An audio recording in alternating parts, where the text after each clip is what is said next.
প্রিয় শিক্ষার্থী বন্ধুরা, আশা করি তোমরা সবাই ভালোই আছো। আমি তোমাদের জন্য আজকে একটি গণিতের সমাধান নিয়ে হাজির হয়েছি। আমাদের আজকের ক্লাসটা হবে পঞ্চম শ্রেণীর গণিত প্রথম অধ্যায়।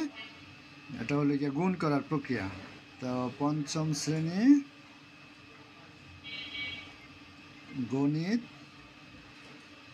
প্রথম অধ্যায়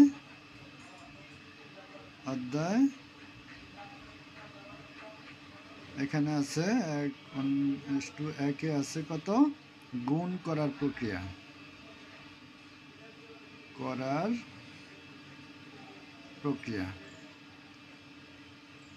গুণ করার প্রক্রিয়া। তো গুণ করার প্রক্রিয়ার এখানে এক নম্বরেই দেখো একের আছে 12টা অঙ্ক। আমি এখানে 12টার থেকে আমি 2টা অঙ্ক এখানে তোমাদেরকে সমাধান করে দিব, আর বাকিগুলো তোমরা বাসায় প্র্যাকটিস করবা। এগুলোর ভিতরে কোনো সমস্যা পড়লে সেগুলো কমেন্টসে লিখবা, আমি তার সমাধান করে দেব। গুণ অবশ্য তোমরা যারা পঞ্চম শ্রেণীতে আসো, আশা করি তোমাদের জন্য খুব একটা বেশি সমস্যা হবে না। যদিও কিছু দুর্বল স্টুডেন্ট যারা আছে, একটু উইক, তাদের জন্য একটু সমস্যা হয়। আমি তাই তাদের জন্যই এই 2টা অঙ্ক এখানে দিচ্ছি। বাকিগুলো তোমরা আশা করি এইগুলো অনুসারে প্র্যাকটিস করে বাকিগুলো সমাধান করতে পারবে। তারপরে যদি তোমাদের কোনো সমস্যা থাকে কমেন্টসে লিখবা, আমি তার সমাধান করে দেব।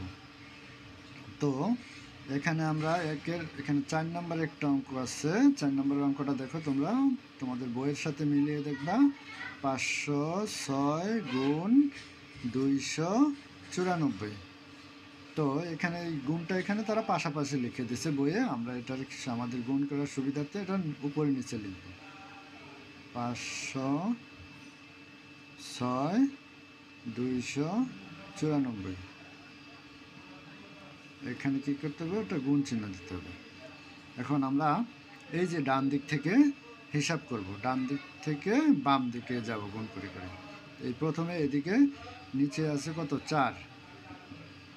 ও এখানে তোমাদেরকে আরেকটু কথা আমি বলে দিই। এই যে আমরা গুণের ক্ষেত্রে এই সংখ্যাটাকে আমরা কি বলবো, যে সংখ্যাটাকে আমরা গুণ করি এটাকে কি বলা হয়? এটাকে বলা হয় গুণ্য। গুণ্য। আর এই যে যেটাকে আমরা করতেছি, যেটা দ্বারা গুণ করি, যে এই সংখ্যাটা দ্বারা গুণ করি, এটাকে কি বলা হয়? গুণক। এগুলো অবশ্য তোমরা 3 এবং 4এই জানছো। তারপর আমি এখানে একটু লিখে দিলাম, যারা না জানো তাদের জন্য সুবিধা হবে। তো যে সংখ্যাটাকে আমরা গুণ করি সেটা হলো গুণ্য, আর যেটা ধারা গুণ করব সেটা হলো গুণক। আর এরপরে দুটা গুণ করলে নিচে যা পাবো সেটা হলো গুণফল। এখন দেখো ডান দিকে এখানে প্রথমে আছে 4 দ্বারা আমরা উপরের এখানে ডান দিক থেকে প্রথমে 6, তারপরে 0, তারপরে 5 গুণ করব। তো 4 আর 6 গুণ করলে 4 6 24, 4 6 24, 24-এর 4 লিখলাম।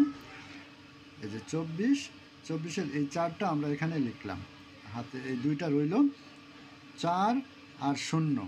এখন দেখো যে কোনো সংখ্যা দ্বারা 0-রে গুণ করলে 0 হবে, আবার 0 দ্বারা যে কোনো সংখ্যারে গুণ করলে তাও 0 হবে। যেমন ব্যাপারটা হলো এরকম, যে এখানে একটু দেখিয়ে দিচ্ছি। 0 গুণ 4 ইকুয়াল টু 0, আবার 5 গুণ 0 ইকুয়াল টু 0। তার মানে এই যে 4 দ্বারা 0-রে গুণ করলে 0ই হবে, কিন্তু আমার হাতে 2 রয়েছে, আমি এখানে 2 লিখলাম। এরপরে আছে 4 দ্বারা 5-এর গুণ করব, 4 5 20, তার মানে 20-এর 0 নামবে। এই যে 20-এর এই 0টা নামলো, হাতে রইল কত? হাতে রইল 2। তার মানে 2-এর, যেহেতু এখানে কোনো সংখ্যা নেই, তাই হাতের 2-এর 2 নামবে। আচ্ছা, 4-এর কাজ শেষ। আমরা যে শেষ এটার নিচে একটা 0 দিলাম। এরপরে আমরা এই ডান দিকের প্রথমটার পরে এই দ্বিতীয়টা এখানে গুণ করব 9। এই 9 আর দিয়া এখানে প্রথমে ডান দিক থেকে এই আস্তে আস্তে বাম দিকে আসতে হবে। তো 9 দ্বারা 6-এর গুণ করলে 6 নং কত হবে? 54, 5 4 54। তো 54 আমরা এখানে লিখব 4, ডান দিকের সংখ্যাটা লিখব, বামেরটা হাতে থাকবে, সেটা পরের সংখ্যার সাথে যোগ করবে। তারপরে এখানে 9 আর 0 গুণ করলে 9 আর 0 গুণ করলে 0 হবে। হাতে আমাদের 4 রয়েছে, 5 রয়েছে, তাই আমরা 5 লিখলাম। তারপরে 9 দ্বারা আবার এই 5-এর গুণ করতে হবে। 5 নং কত? 45। 5 নং 45, তার মানে 4 5 45। তো 45-এর আমরা এখানে 5 লিখব প্রথমে। এরপর 9-এর পরে এদিকে 5-এর এই বাম পাশে আর কোনো সংখ্যা নাই, তার মানে এখানে এই 4-এর 4 নামবে। গেল এটা। তো এই প্রথমে এটার কাজ শেষ করছি, এবার এই 9-এর কাজ শেষ করলাম। এখন এই 2-এর গুণ। 2 দ্বারা প্রথমে এদিক থেকে ডান দিক থেকে গুণ করে আসতে হবে। 2 আর 6 গুণ করলে 6 দুগুণে 12, 12-এর 2 হাতে থাকবো কত? 1। 12-এর 2 লিখলাম, হাতে 1 থাকবে। তারপরে 2 আর 0 গুণ করলে 0, হাতের 1 আমাদের যেটা আছে সেটা এখানে বসবে। তারপরে 2 আর 5 গুণ করলে 5 দুগুণে কত হবে? 10, 5 দুগুণে 10। এখন আমরা এখানে কি করব? সংখ্যাগুলো সব যোগ করব। 4 0 0 4 হবে। 2 আর 4 কত হবে? 2 আর 4 হবে 6। তারপরে এখানে আছে কত? 5 আর 2 কত হবে? 7। 5 আর 2 7। তারপরে 5 2 7, আর এখানে আছে কত? 1 8, তাহলে 8 হলো। তো 4 আর 0 যোগ করলে কত হবে? 4। আবার 1-এর 1। এই যে এখানে লাস্টে যেটা বের হলো এটার বলা হয় গুণ ফল। এটা হলো গিয়ে কি? গুণ ফল। এরপরে আমরা এখানে তোমাদের সুবিধার্থে আরেকটা অঙ্ক করে দিব। সেটা হলো 12 নম্বরের একেবারে লাস্টের, যেটা একটু অঙ্কটা একটু বড়, তাই এই অঙ্কটাও করে দিচ্ছি। আর বাকিগুলা এর থেকে একটু ছোট আছে। 8070। তারপরে হচ্ছে গিয়া গুণ 230। এখন এটাকে আমরা উপরে নিচে সাজাবো। 8070 গুণ হলো 230। এখন দেখো, এই যে আমি আগেই বলেছিলাম 0 দ্বারা কোনো সংখ্যার গুণ করলে 0, আবার কোনো সংখ্যা দ্বারা 0-এর গুণ করলে 0। তো এই যে 0 আছে, 0 দ্বারা প্রথমে এই ডান দিকের এই 0-এর গুণ করলাম, 0 হবে। এই 0 দ্বারা 7-এর গুণ করলাম, তাও 0 হবে। এই 0 দ্বারা এই 0-এর গুণ করলাম, তাও 0 হবে। 0 দ্বারা 8-এর গুণ করলাম, তাও কী হবে? 0 হবে। এটার কাজ শেষ, এটা নিচে 0। এবার 3 দ্বারা গুণ করুন। 3 দ্বারা 0-এর গুণ করলে 0। 3 দ্বারা 7-এর গুণ করলে 3 দ্বারা 7-এর গুণ করলে কত হবে? 21। 21-এর আমরা এই 1টা লিখবো, এখানে 1 লিখবো, হাতে 2 রইল। 3 আর 0 গুণ করলে 0 হয়, তো হাতের 2 নামবে। তারপরে 3 আর 8 গুণ করলে কত হবে? 3 আর 8 গুণ করলে 24। এই যে 24, প্রথমে 4 লিখলে, আর এখানে যদি কোনো সংখ্যা না থাকে তার মানে 2-এর যা আছে 24টাই হবে এখানে লাস্ট। আচ্ছা, এরপরে এটার কাজও শেষ, এটার কাজও শেষ। এই 2 দ্বারা গুণ করব। 2 দ্বারা 0-এর গুণ করলে 0 হবে। 2 দ্বারা 7-এর গুণ করলে কত হবে? 14। 14 4 লিখলাম, যেমন 14 4 লিখলাম, হাতে রইল 1। তারপরে 2 দ্বারা 0-এর গুণ করলে 0, কিন্তু হাতে 1 আছে, আমাদের এই 1 এখানে বসবে। আর 2 দ্বারা 8-এর গুণ করলে, তো 8-এর গুণ করলে কত? 16। 16-র এখানে প্রথমে যদি আমি 6 লিখি, হাতে থাকে 1, তো 2-এর এই 2 দ্বারা এখানে আর পরে গুণ করার কিছু নাই, তার মানে হাতের 1 এখানে নামবে। এখন এটা যোগ করব। যোগ করলে এখানে কত হয়? 0। এখানে কি হবে? 0। এখানে আছে কত? 0 1 0, তার মানে 1। 4 দিয়ে কত হবে? 6। তারপরে এখানে আছে কত? 4 রেখে কত হবে? 5। 6 আর দিয়ে কত? 8। 1-এর 1। এখন গেল এটা। এটা হলো গিয়া এই। এখন দেখো, আমি এখানে তোমাদেরকে আরেকটু জিনিস বলতেছি, সেটা হলো গিয়া এই যে গুণ্য, গুণক আর হলো গিয়া গুণফল, এগুলোর ভিতরে একটা সম্পর্ক আছে। দেখো, যদি আমরা সূত্র আকারে লিখি, এটা দেখো, একটা হয় কি?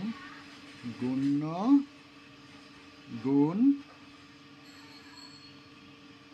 গুণক সমান সমান হলো গুণফল। এটা একটা। আবার আরেকটা হলো গিয়ে কি দেখো, এই যে গুণফল ভাগ গুণ্য ইকুয়াল টু হবে গুণক। আবার আরেকটা আছে কি, গুণফল ভাগ গুণক ইকুয়াল টু হইব কি গুণ্য। গুণফলরে যদি আমি গুণ্য দ্বারা ভাগ করি তাহলে আমি পাবো কি গুণক। এই যে আমি এই সংখ্যাটা, এটারে যদি আমি এই গুণ্য দ্বারা ভাগ করি তাহলে আমি এটা পাবো গুণক। আবার এই সংখ্যাটারই এই গুণক দ্বারা ভাগ করলে পাবো গুণ্য। তার মানে গুণ্য, গুণক ও গুণফলের ভিতরে দেখো কীরকম একটা সম্পর্ক আছে এখানে। এরপরে তোমাদের জন্য আরেকটা জিনিস আমি একটু দেখাই। এই অঙ্কটারই যদি কখনো এই ধরনের অঙ্কে ধরো একটা অঙ্ক আছে, এই যে লাস্টে শূন্য থাকে, যেমন এরকম একটা অঙ্ক আমি তোমাদেরকে দেখিয়ে দিই একটা এক্সাম্পল হিসাবে। যেমন আছে 7 8 0 0, এরপরে গুণ 6 3 0। এখন এই যে এই ধরনের অঙ্ক লাস্টে অনেকগুলো, এখানে আছে 2টা শূন্য আর এখানে আছে 1 শূন্য, 3টা শূন্য। যদি তোমরা গুণ করার সময় দেখো কখনো এরকম লাস্টে শূন্যগুলো আছে, তোমরা কি করবা, শূন্য বাদ দিয়া ধরো আমি এই সংখ্যাগুলোই নেব,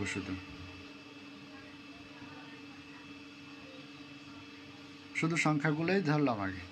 এখন এখানে সংখ্যা আছে কত, 8, নিচে আছে 3, 3 আর কত হবে 24, 24-এর 4, 24-এর এই 4 লিখলাম, হাতে 2 রইল, 3 সাথে 21 আর 2 কত হবে 23, 21 আর 2 23, 23 লিখলাম। এটার কাজ শেষ গেল, এটা শূন্য দিলাম। 6 8, এই 6 দ্বারা 8-এর গুণ করলে 6টা কত হবে 48, ধরো এই 48, 48-এর এই 8টা আমি লিখলাম, হাতে রইল কত 4, 6 7 42, 42 আর 4 কত হবে 42 আর 4 হবে 46, আর 46-এ 46ই লিখলাম, কারণ এখানে আমাদের আর কোনো সংখ্যা নেই। এখন এখানে আছে কত 4, 8 আর 3 কত হবে 11, 11-এর 1, হাতে আছে কত 1, তারপরে 6 আর 1 7, 7 আর এখানে আছে কত 2, 7 আর 2 কত হবে 9, আর এখানে আছে 4।